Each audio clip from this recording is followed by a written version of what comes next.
So I was like, let's just run it now. Let's simulate a group of people that are similar to the insurance customers that you are trying to experiment the message on. And let's put in your two different messages into the system. And let's run a simulated A/B test. Let's see how it goes. So we built them a special simulation of all our YC batchmates. And they saw that and they went, whoa, okay. And then so we just watched them using the product to tune their LinkedIn outbounds before actually sending it out there. Back then, I only had a very, very janky prototype. Like, it's a Python notebook that sometimes works, sometimes doesn't. But later that day, he said, he sent me a very long text, and he's like, James, this is crazy. I see this as a future, and I'm ready to quit my job. It's less and less going to be about experience and pedigree. It's more and more going to be, what are you willing to build? I also know people who are high schoolers and who can use AI so well that they're able to build a product that would take folks ages to build in the past. And they are now doing YC. Today's guest is James He, a YC founder who simulated 1,000 VCs to pitch his startup before pitching his startup. Then Anthropic used his tool to test their messaging on a simulated YC batch. James left China at 14, landed in Cambridge, and later turned down a PhD to build a startup that simulates society using AI agents. His company, Artificial Societies, lets you test how real groups of people, not just isolated users, respond to messaging, marketing, and products. From YC to Anthropic, builders are using his tool to run experiments that used to take months in minutes. All right.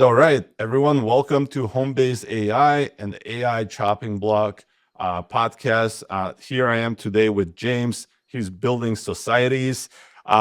It's a quite complex product, but I will have him, introduce himself and tell us a little bit about what he's building, because he's the best person to explain what the product does, I think. So here we go, James. Welcome to the show. Thank you very much for having me, David. So we're building artificial societies.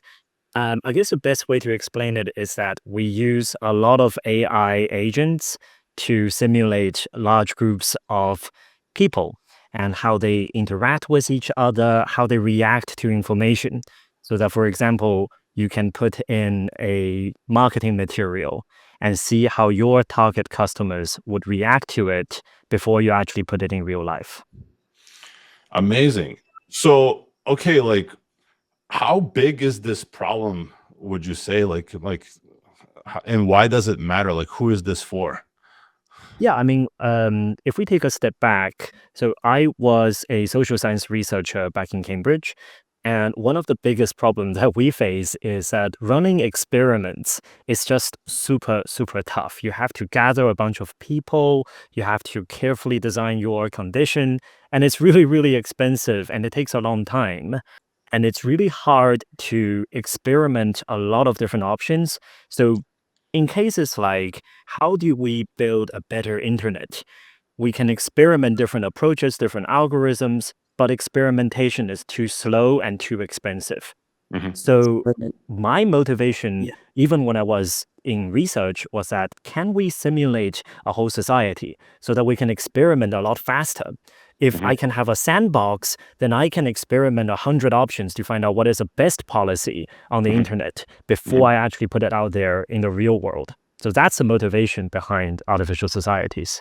Got it. Okay, amazing. So I read on the internet that you recreated a 2-month experiment in 2 minutes. And that was actually part of the reason why your co-founder, Patrick, joined you in your new startup.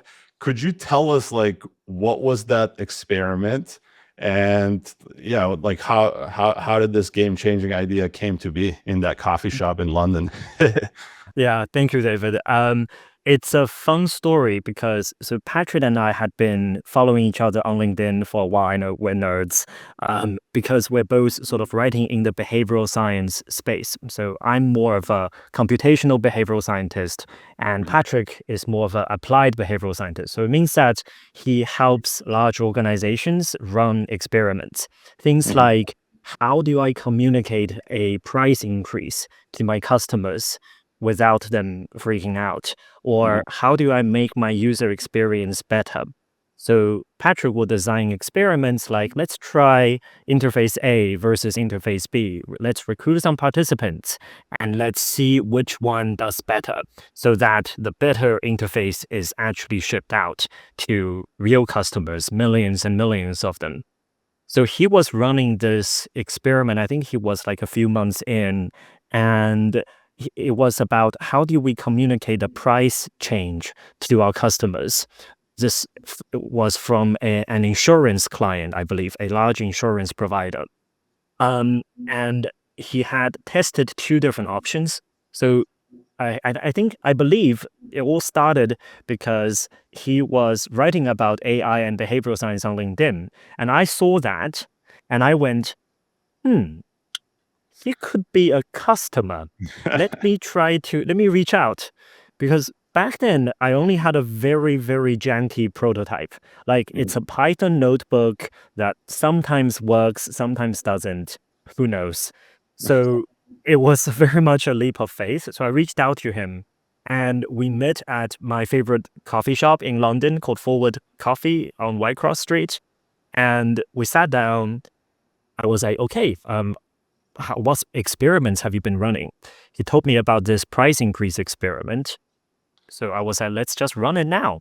Let's simulate a group of people that are similar to the insurance customers that you are trying to experiment the message on. And let's put in your two different messages into the system. And let's run a simulated A/B test. Let's see how it goes. So we set it up. We set it up, and I had to basically keep up the small talk because I don't know how long the simulation would take. I didn't know how long it would take. But luckily it came back. And luckily he saw the results and it was exactly the same that he was expecting in the real life. So he has the real life results and we got exactly the same, but just over a few minutes instead of having the months and months of gathering data, of like getting participants. And more than that, we actually saw exactly in the societies exactly how those messages are resonating. Who is talking to whom about this? What conversations are they having? So he actually got a lot more detail from the simulation than from the real life. Because from real life, he could only just get like a survey response. He couldn't get all the rich data that the simulation has that includes a conversation that people are having. So I saw his eyes just go wide, and I thought, okay, great, we have a sales conversion. But later that day, he sent me a very long text, and he's like, James, this is crazy. I see this as a future, and I'm ready to quit my job to join you. I don't need any compensation. I don't need any equity or whatever. I just want to be involved. Mhm. And I was really disappointed because I was like, this is my first sales deal. Can we sign before you quit your job? um, but so yeah, no, so that was the beginning, and now we are 9 months, 9 months, 10 months into the journey. We've went to YC, we came back from YC, we built that janky prototype into the current product that we have that thousands of people are using. So it's been really fun. Got it. I mean, to me, it does sound huge. It's like, I mean, take Replit or Cursor or Lovable. Like I feel like this is a variation of this for in another way to experiment faster, right? And so curious, like, does the world see it this way, or is there a lot of other competition out there that you're competing with? Like how big do you think this can get? And like what progress have you made so far towards your goals of, I don't know, however big your company wants to be. My guess is like if you got into YC, it has to be at least $1 billion company, right? YC says that they make a very simple decision. Does this company have a 2% chance of becoming a $1 billion company? So I guess we have a 2% chance, but it's still early days. It's still early days. Well, to me personally, I see artificial societies as a way to help people experiment more and to have the confidence and courage to try things that they might not be able to try in the real world, because the cost of trying things in the real world is really high. Running experiments is really hard. But what if you have a sandbox of a simulated society? There's no consequences. You can just wipe the memory of these AI bots and experiment a lot more. And I hope that this means that people get to innovate more, try different messages, different ideas, and find the right words faster. So to me, I guess it's really about, when I think about this industry, I don't really get too concerned about, oh, this is my little idea and there's a bunch of competitors building this idea. It's something that I've been working on for many years, since in academia, since before when I was in high school. I started thinking about this idea of how do we combine computer science and humanity. So artificial societies, in a way, is my self-expression in a way. So it doesn't. So I don't really get too concerned about what competitors are doing, because whatever they do, it's not going to change how we build what we want to build. Got it. Sounds good. Sounds good. That makes sense. Okay, so I've heard that Anthropic use this, or Anthropic sales team use this as like a way to test some of their marketing. Like, what was the story there? Could you share a little bit there? Yeah. So this is another fun story. So we were in YC, and naturally, Anthropic wants to sell to a lot of YC founders, because ChatGPT remains to be the most well-known AI tool out there. How does Anthropic become the new social norm amongst founders, amongst builders at YC? So they have a whole sales team that's dedicated on YC companies. It's crazy. And obviously they were trying to sell to us. So we saw this as an opportunity. So we went for lunch with them. It's a beautiful office that they have over there. And we had some lovely food. And then, and we were like, how about this? Let's show you what we've built. So we built them a special simulation. It was a simulation of all our YC batchmates. So we were in YC for W25. We know that Anthropic is trying to sell to W25. So we were like, okay, what if we just build a simulation of W25 and give it to the sales team and see what they would do with it? So we gave this to them when they were trying to sell to us, and they saw that and they went, whoa, okay, I can chat with every single one of these little individual. I can test the sales message, and I can generate all the other variants to see which one lands the best. And then so we just watch them using the product to tune their LinkedIn outbounds before actually sending it out there. But that was really fun. That was really fun to actually like put this in front of a very big user. Got it.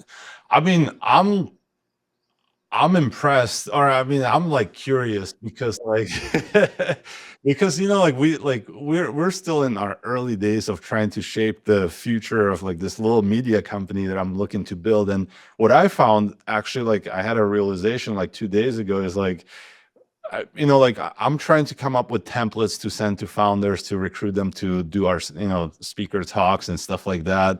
And then we're trying to do ad campaigns to target someone, and I'm doing all this like stuff manually because I'm like, like I can do this better. I mean, I'm using ChatGPT here and there, but what I'm realizing actually, which is a scary thought, when I actually kind of trust ChatGPT or Anthropic, I mean, now I use ChatGPT more. When I just not blindly trusted, but like as soon as like as long as like whatever information gives me back and it looks, like it could resonate to my target audience, and I just kind of like let it run, I realize it actually does a better job than I could ever do writing some of these templates. And like Interesting. occasionally, like sometimes I need to make a couple changes here and there. But yeah, it's a scary thought because like as soon as I kind of let let go of the control of like helping us write some of this content for the website and whatnot, the the stuff that we wrote, the outbound emails that we wrote actually performed better, right? Mm, Occasionally, and like occasionally, like, or it used to be that like like we would write stuff, or like we would use ChatGPT and it kind of give us a bunch of, I don't know, crap data, and we had to edit a lot of it. But it's getting better and better and better. The more it learns about like who we're targeting, what we're trying to convey to them, it does things better. So what would be interesting to me, and maybe you can show us a demo, is like we do use like I said, we use ChatGPT to create different experiments. Like usually it's like either ads or outbound email messages or copy on the website. And then we test it by sending emails and stuff like that. So I would love to see if we can simulate like what would be the responses if we did this for our target audience who is this, right? Like, is that something yeah. that can be done with your product? Yeah. Should we try that right now? Yeah, let's do it. Let's do it. Yeah, all right. Yeah, let's do that. So let me. Because yeah, some of these experiments, like by the time we set it up, we send all the emails, and then we get like, sometimes it's interesting because like we're like, oh, this is gonna do amazing, but we got zero response, right? Like so Right. then we're Yeah. it's like it's not gonna do that, it's not doing that amazing. Yeah. So are you able to see my screen now? Yeah, I see your screen. Yep. Great. So welcome to Artificial Societies. This here is my artificial society. So every dot here is a real person who has engaged with me on LinkedIn before. Okay. So they're built from these people's real behavior online. And we can even have a conversation with Alex here. I know Alex. And so we model every single person into an AI persona. And we also pay a lot of attention to how people are influencing each other through these lines between people. So this crowd here are all sort of like the SFYC crowd. And so they influence each other a lot more than, say, the crowd over here, who are like, so this is these are my London friends. And that's why this is a society. We believe that it's not sufficient to consider humans as isolated individuals. We are social animals after all. So we should treat this task of predicting human behavior like how human behavior really is. So your question just now, actually, we can just try to do that straight away. This is a new artificial societies, by the way. I'll give you access to it later. Okay. So you said that you are trying to hit founders, and who are your target audience? Mostly it's founders who are building AI products. So that could be engineers, that could be actual founders, that could be future founders, that could be product managers who want to build. So yeah, we don't have like the one target demographic, but it's builders who are interested in AI space and want to build a startup in the AI space. Let's put that in. And so I'm just typing into the system, I'm creating a new society. We'd like to simulate founders who are building AI products, could be engineers, future founders, PM who might want to build in the future, just and AI enthusiasts, I guess, in general. And yeah. Okay, so now when I hit create my society, what's gonna happen is that here a new society is being built. It's going into our database of 500,000 profiles based on real people and their real behavior.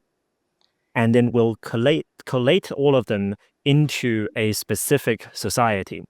So earlier I was experimenting. So I'm going to New York next week, and I was wondering, okay, like, how do I get people to come have coffee with me. So I built this for myself. I built this little simulation, Mhm. and then I could just experiment in it.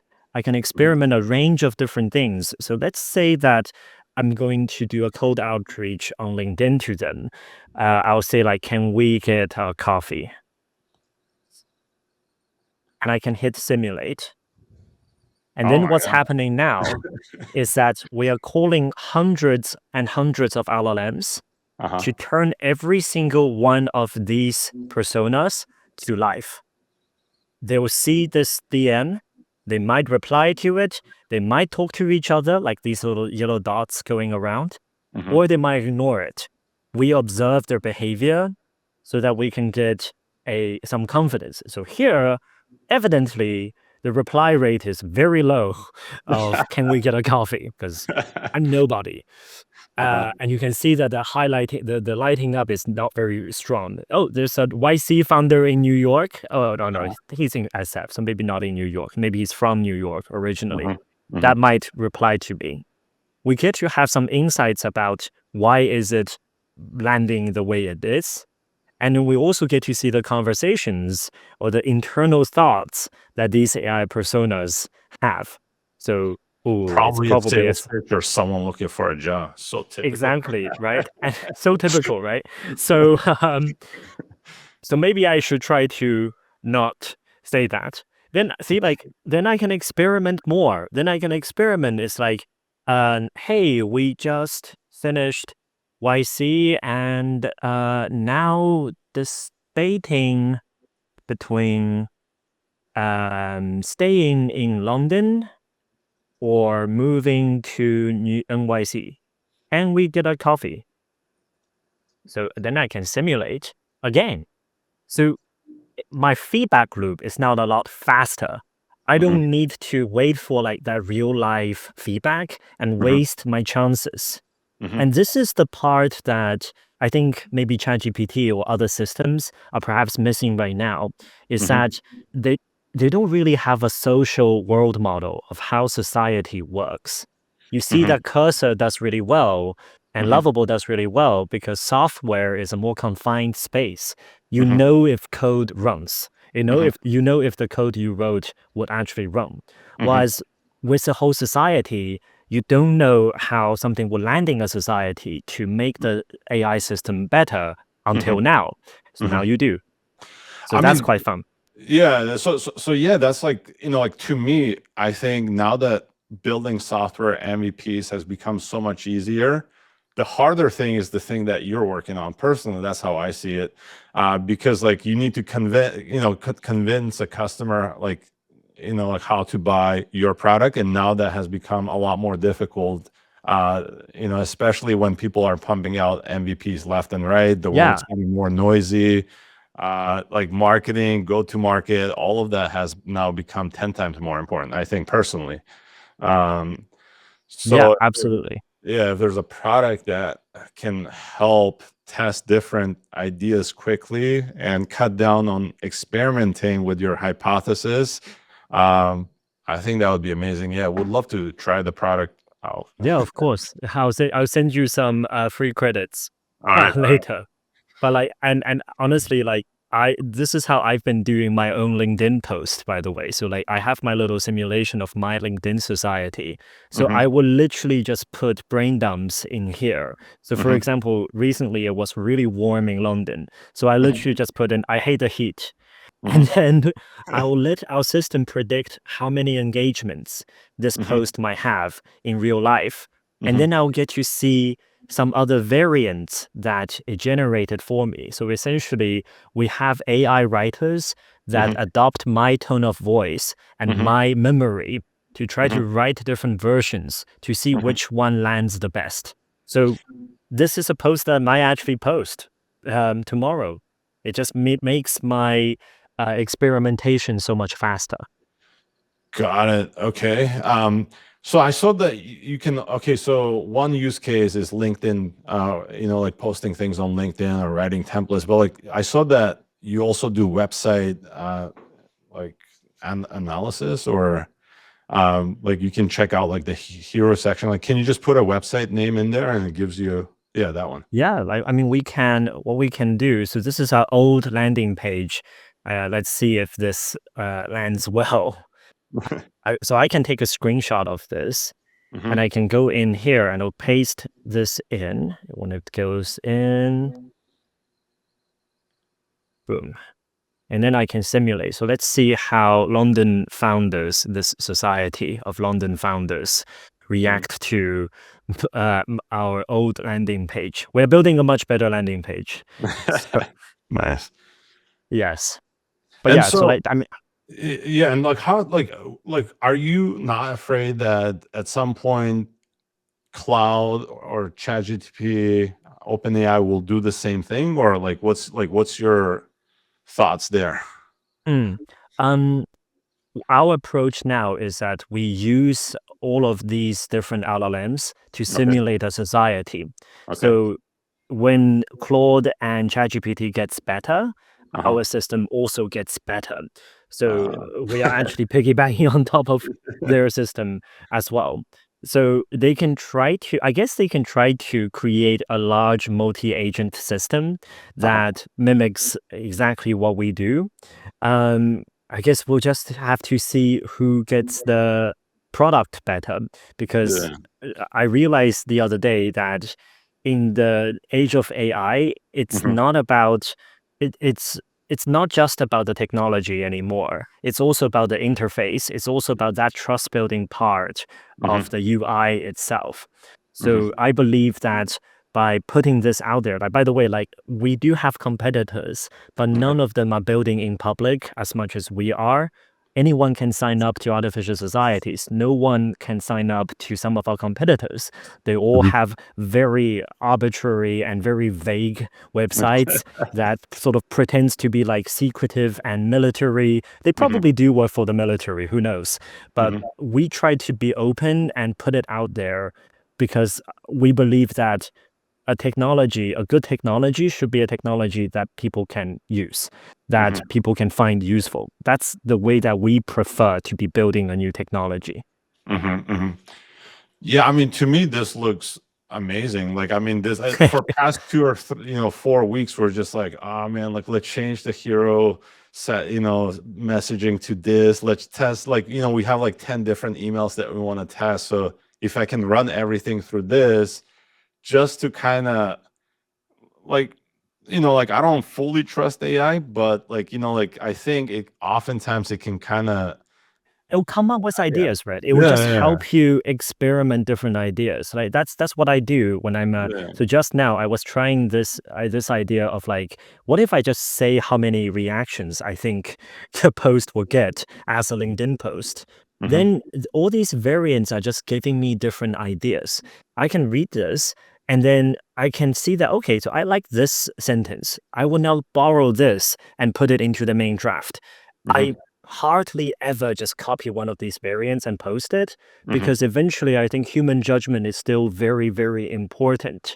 Hmm. All this does is that it helps me explore more alternative. It helps me experiment faster to help me reach the right words faster. Right, right. But it's still my words. I still Mhm, need to make the choice mhm, of what part of the experiments do I accept and do I not accept? I think exercising that design choice is mhm. probably going to be more important as we go forward in just all of AI, not just what we are doing, but also in, say, Lovable or Cursor. It's Mhm. about exercising that human choice. That's gonna be the most important thing. Yeah, yeah, yeah. No, I'm with you. Tell me a little bit about like your vision for artificial collective intelligence. Yeah. Can you explain, like, tell us what it is, and like what is the big picture? Yeah. So taking a step back, so I know we did a very deep dive into the product. We didn't plan for this, so that was very fun. And always love showing folks what we've built. If we take a step back and then think about what is the future of artificial societies, we Mhm, think of ourselves as building this new technology called artificial collective intelligence. mhm, It is an AI system that can simulate all the potential eventualities in a society of any given action and help us find the golden path, so to speak. So we think that in 2 to 5 years' time, anyone, be it an organization, an individual, or even a government, can go to artificial societies and they can type in a goal. I want to increase my sales. I want to reduce online misinformation.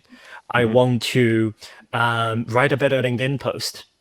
And artificial collective intelligence to be able to go and call some other AGI tools, come up with 1,000 different strategies to achieve that goal, and simulate all 1,000 of them in an artificial society to see which ones are the most likely to be successful and recommend us to go on that path. That is what we think of as artificial collective intelligence. Got it. So what would that mean for the society or for companies? I mean, it sounds like someone else is doing that job now. Like, what will happen? Like, what do you think? Like, like, how is this done today? And what will happen to the companies or the people who are doing this kind of work for, like, on consulting basis or whatnot for their clients? Well, I don't think people are. Well, I think all we are doing today is, let's be blunt, guesswork. All we are doing today is, I'm an analyst. I am 22 years old and I graduated from a top university. I'm going to go and advise a Fortune 500 business about, I think, what I think is going to happen in the market. What if you can simulate that and experiment a lot more?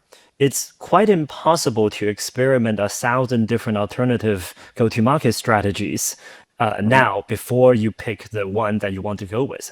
We want to have that tool so that we don't have to go and experiment our go-to-market. So we are Yeah. desperately hoping that our own tool will exist. And I think it's really the trend that we are seeing in the future is that more and more people are going to be building their own things. It's less and less going to be about experience and pedigree. It's more and more going to be, what are you willing to build? What do you have courage to build?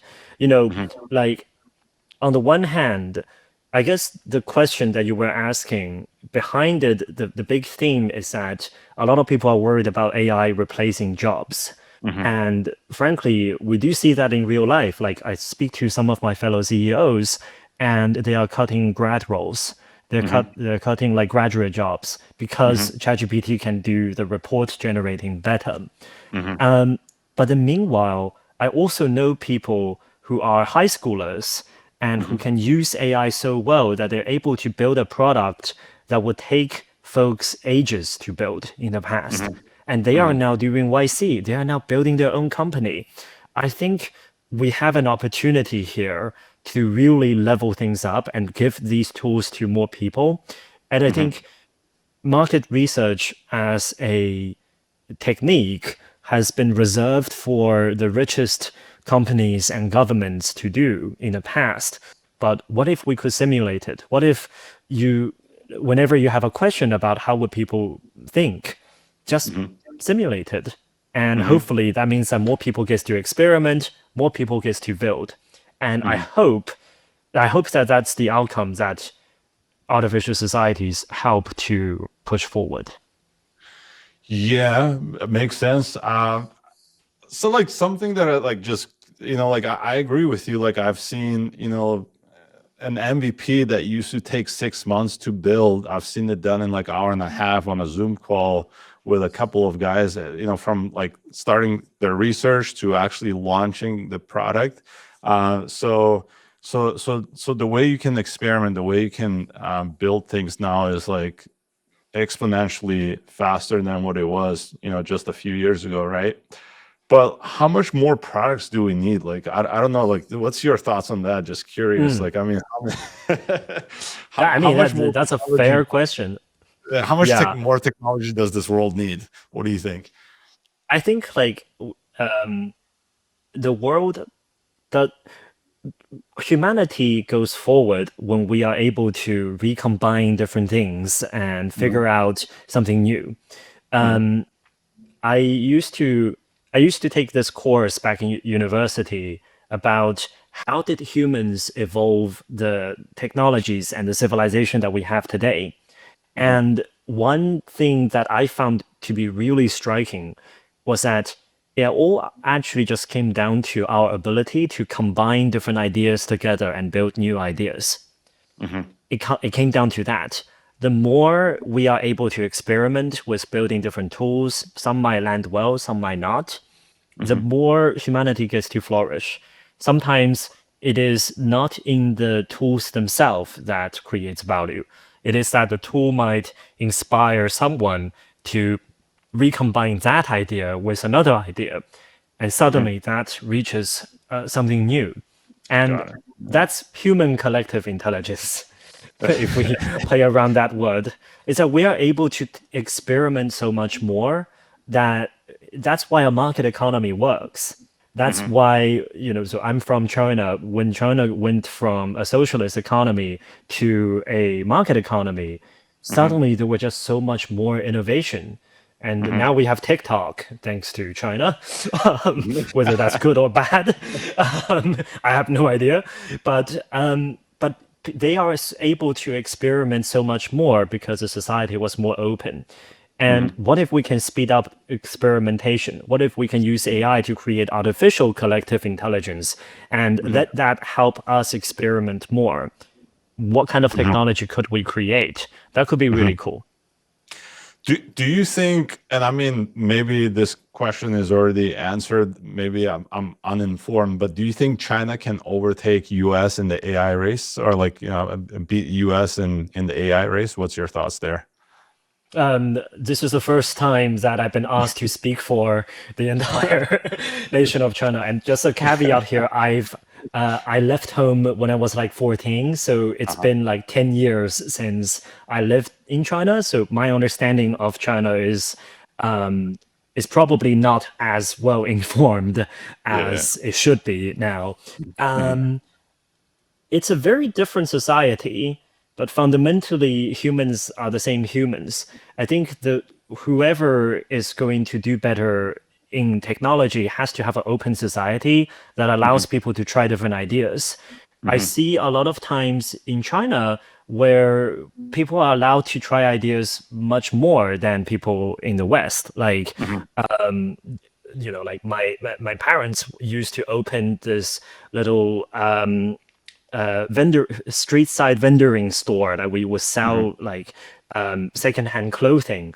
They didn't have a license, they didn't register for tax, but they could try different things. Whereas in the West, you'll have to spend like 3 months to do that, to like open even like a little store. So I think whoever is going to win needs to have an open society and needs to allow for that kind of innovation to take place. I think the West has a really good shot. I think China could also have a really good shot. Sorry for being really diplomatic there. Oh no, all good. I mean, sounds like Europe is in trouble then. I think everything. but yes, They say that they say that Europe is quite good at being innovative in how they regulate. Yeah, exactly. Okay, so you said you left China at 14, and then also I read that you got into Cambridge at 14. You turned down a PhD, and also led the largest study of the LLM society in your spare time. Tell me a little bit about your background. Like, it sounds like you have a lot of really interesting accomplishments and decisions that you made. Like, why did you not do the PhD, or what happened there? Yeah. So I didn't get into Cambridge when I was 14. So the story is I left my family when I was 14 to go to New Zealand to do high school. And we never really, I mean, so like my parents never went to university, neither did their parents, neither did their parents. Cambridge was very much not on our radar. when I was in New Zealand, I was, most of my energy was spent on trying to make some income so that I can pay my school fees. It was not cheap, to have an international education. And I opened a little business. I taught this ancient Chinese instrument called the guqing for a few years, and did some tutoring just to make ends meet, really. And it was actually, this is funny. When I was in China, I wasn't the top student. I was maybe, I would say, top 20%. I was never the top 1%. It was just so competitive, so hard. But when I went to New Zealand, suddenly I was getting 100% in math. Suddenly I was doing like really, really well in math and physics and all that. I was like, what's going on? I mean, it's just that their curriculum is so much far behind compared to what I had in China. So I was suddenly like, my confidence just had a huge boost. And I Nice. saw my grades when I was thinking about applying to university. I looked at my grades back then. I was like, wait a second, I actually have a shot of applying to Cambridge and to some of the top universities in the world. I told my parents about this, and they were actually quite against it at first. They were like, that's hubris, James. They were like, you shouldn't think above your ability. We would see, we would never expect ourselves to even be able to contemplate that kind of university. But you gotta experiment. You gotta just have courage to make mistakes. So I applied and I got in somehow. And so I went to, so that's how I moved from New Zealand to the UK when I was 18.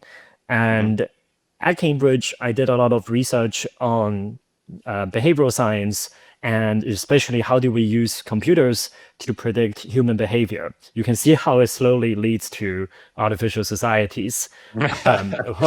Yeah.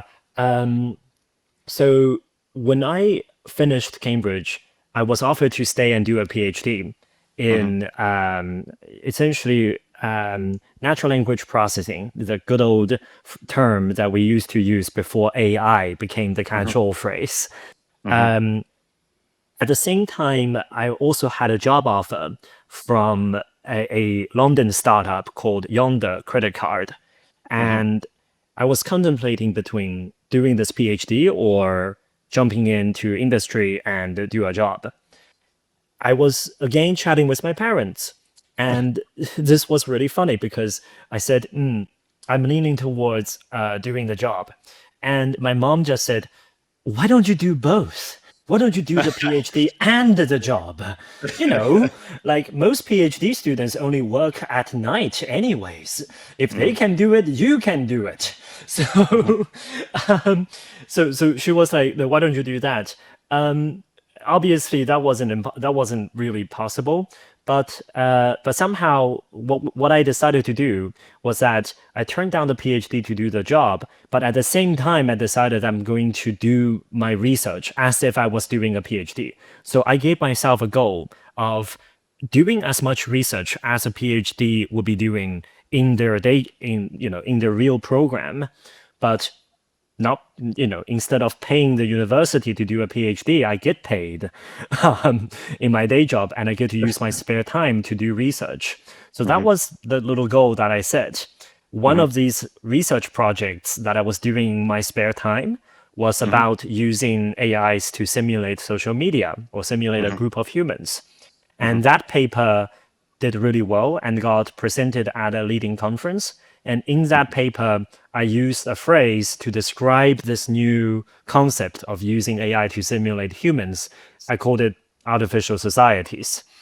And that's when that's where it started. That's where it all started. Nice, amazing story, and I can relate to a lot of this stuff because I was born in a country called Georgia. It's an ex-USSR country, so the things I learned there in like third grade was the things that were teaching, or the things that were teaching us, or like here in like the freshman year in high school, third or fourth grade. Yeah, I was there till fourth grade. So yeah, I was able to kind of cruise through middle school without like really even needing to open a textbook, especially for math stuff, or not especially, like, more so for math stuff, because like the math is so much more advanced over in like USSR, China, like they take that stuff seriously there. Yeah. And then same thing with parents. Like my mom, anytime I tell my mom if I'm taking some time off, it's like, what do you mean? Like, why aren't you working? Yeah, exactly. Like Exactly. that, I my mom was gets so pretty good. yeah, Yeah. when we were when we got into YC, I was like, okay, let me book my flights. What Mhm. about I go? So I'll go. I was thinking of flying from London to China first to see my parents, and then from Mhm. China to SF Mhm. to start YC. And I told my parents, and then they were like, "Why are you doing that? You have things to build. Go and build. Yeah. Stop wasting time." Yeah. It's a very different culture. It's a very Yeah. different Yeah. culture. Yeah, 100%. Like, I mean, like, I think for me, like, the flight to see my parents would probably be okay, but the stop in London or to see something, that's not okay. Yeah.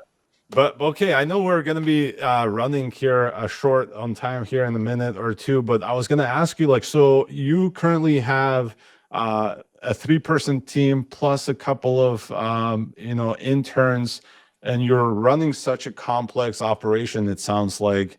How are you doing this? Like, what tools, or like how are you leveraging AI currently in your company to run such a lean team to build something so complex? Yeah, I think one of the biggest game changer in terms of how we build a company is that in the past you would try to hire when you don't have the skill set, but Hmm. now you would try to use AI to enhance and augment yourself before Hmm. you try to hire. I think that's like the biggest difference. So, for Hmm. example, like I'm not trained as a proper backend engineer or front end engineer. But just Hmm. now, I was shipping a new front end interface because Hmm. I have cursor. I can just see that, and then I can exercise my human judgment to see if the code is doing what it's supposed to do. Now, I Hmm. built all the simulation interfaces, so I'm not new to coding, but it's Hmm. still augmenting me. So I think that's like the biggest difference compared to perhaps the conventional wisdom. Conventional Hmm. wisdom, including investors, will say, don't try to learn, just hire what you don't want to do, hire what you don't know how to do. Hmm. But now, Hmm. why hire if you can augment yourself? And I Hmm. don't think that is entirely a bad thing. I think it means that more things gets to be built by Hmm. fewer people. It means that Hmm. the world has more things in total. Yeah. Okay, sounds good. So, like, I mean, I personally think like there's limited amount of things that can be. I mean, yes, like you can build a lot of stuff, but I personally think that there's going to be a contraction of like the amount of jobs that are available. For example, in tech, at least for next couple or few years, I think a lot of people are going to be able to do a lot more with a lot less. I'm curious to get your thoughts on like which jobs are like the jobs of the future? Like which like three or so Hmm. ideas that come to your mind that could be like, and it could be tech or non-tech. Like for example, it could be a yoga teacher that like could the demand for that soar? I don't know. Like you tell me what you think. Yeah, I mean, uh, actually, like, I mean, this is really silly, but the first thing that comes to mind is that I think hairdressers will never be replaced. All Hairdressers will right, never be replaced, fair and enough. um, no matter how much AI we have, and in fact, the more AI we have, the more probably the more we need a haircut. So, yeah. But in more seriousness, I think perhaps one kind of role that we see some of our peers hiring more, or we see ourselves needing more, Mhm. I guess some people call it growth engineers. Mhm. Um, I don't know what we call it. We don't actually have a term for this. Let me describe this role. It's a very creative person who Mhm. thinks of what is a great story that will capture people's attention, and what can Mhm. we build to make that story real. So Mhm. these people will be creative. They would need to be able to come up with cool ideas, but they will Mhm. also need to be able to build software to go and Mhm. execute those ideas, either building software or creating content or filming content or stuff like that. Because I think going to the future, attention is going to be human attention is going to be probably the scarcest resource out there. So Exactly. Yeah, there's going to that's be what I think more and also. more demand. Yeah, exactly. Like, right. So there's going to be more and more people, more and more companies realizing that distribution is everything. And it means that product gets merged into distribution. Product gets shifted into the distribution mode. So you will probably see a decline in pure data scientists, for example. So I was a data scientist myself. I think my old job probably doesn't exist nowadays anymore because like if a marketing person wants to understand how's the ad performing, they should be able to just test that in artificial societies, or they should be able to go into Cursor and just get some data and analyze it themselves by prompting an LLM. So why do you need a dedicated data science person? It gets merged into the application layer. And all the application layer that we have in the world gets merged into distribution, merged into content and attention. So it means that I think there is going to be a new role emerging that is very much forward deployed, very much in tune with what people want. And they're also going to be building a lot of that at the same time. So a fully integrated, I guess, let's just call it growth engineer, creative engineer, perhaps. Got it. Yeah, I think like creativity is becoming so much more important, and that's like partially like why we're doing like what we're doing like with this media company, is because I think it's like that's going to become a scarcity like big time, and it's going to be the hardest thing to solve for. So yeah, we'll see. We'll see how AI helps us get And to our yeah, goals that we're and your product. yeah. That's your product too. Maybe that will help help us grow. Yeah, hopefully we get to help people experiment more and be more creative. Sounds good. Sounds good. Okay, James, is there anything that I haven't asked you that you want, like maybe we should, like we should touch on? And if not, I mean, I know we're running on time here, and so I want to be mindful of your time, and also thank you for coming on board. I think you shared a lot of great wisdom and thoughts, and I think your vision is on point. So Thank you very I'll much, be David. signing up for your product. Thank you very For, much, David. Yeah, no, I think we've covered a lot of grounds here, and I just actually want to say that I mean we are still very early in our days, so I've probably gotten more things wrong than I've gotten right. So, so thank you very much for this great conversation. and so before I let you go, who's your ICP? Like who do you want to talk to, and how can they find you?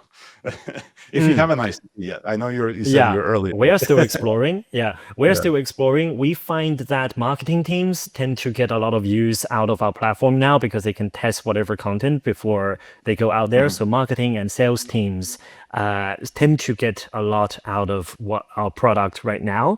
And yeah, just reach out on our website. I mean, our email is right there on our website. It's at societies.io, or you can just send us an email at founders@societies.io, and you'll reach us. Okay, perfect, James. Thank you. Well, thanks again for coming on the show, and we'll be in touch because, like I said, I'd love to test your product. Sounds good. Thank you very much.